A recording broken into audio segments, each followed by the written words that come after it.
Bismillahirrahmanirrahim. Assalamualaikum warahmatullahi wabarakatuh.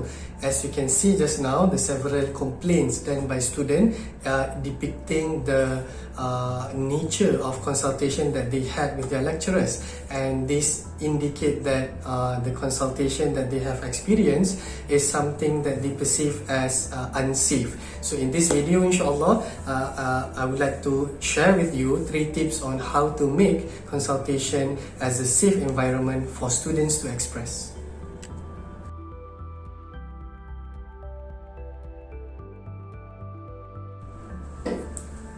Now, for the first tip is called student focus versus lecturer focus. Now, in this instance, student focus here meaning to say that just like student-centered learning, during consultation, you want to be a lecturer in which you focus and begin with the mind in terms of students' need first. Instead of telling what you need them to do, you actually focus on what they need to solve their own problem first. For example, by asking, what made you come here and consult me? Ataupun what is your current problems right now? Ataupun you have a certain assurance by asking them, has this consultation help you solve your own problem? Just by saying this kind of little things like focus on the student may help them to give a feeling that the consultation is student focused.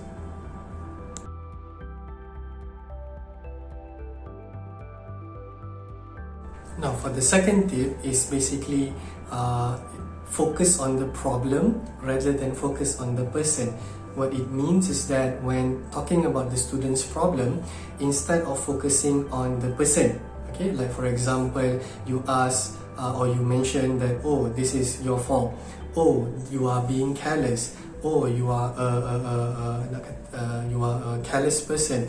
Instead of focusing on the person, better to focus on the problem. So instead of those dialogue, better to say, instead of saying, oh, you are careless, okay, better to say that, oh, during this time, your action were careless. So in this case of focus on the problem here, it would actually build a certain impression that the problems being discussed is not the student's fault. Okay, it's just the circumstances itself, that hence creating a safer environment for them to talk about the problems.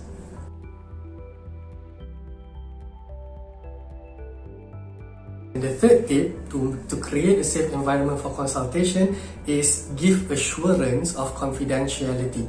Meaning to say that if suddenly during the consultation they shared something very sensitive that could probably decrease their image, okay, of themselves towards their friends or their classmates, for example, you actually end the discussion with an assurance that whatever that is being discussed stays in the consultation and it will not be shared or highlighted to his friends or her friends there. So it's about giving them assurance that the confidential information is actually kept intact within the consultation.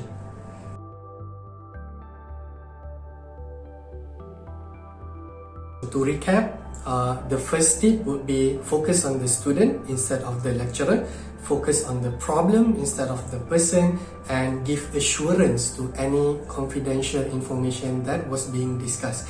And in the hope that with these 3 tips, the consultation will become more safely perceived by the student, and inshallah in the hope that students will be more open to actually share with their lecturers and you particularly. Thank you. Assalamualaikum.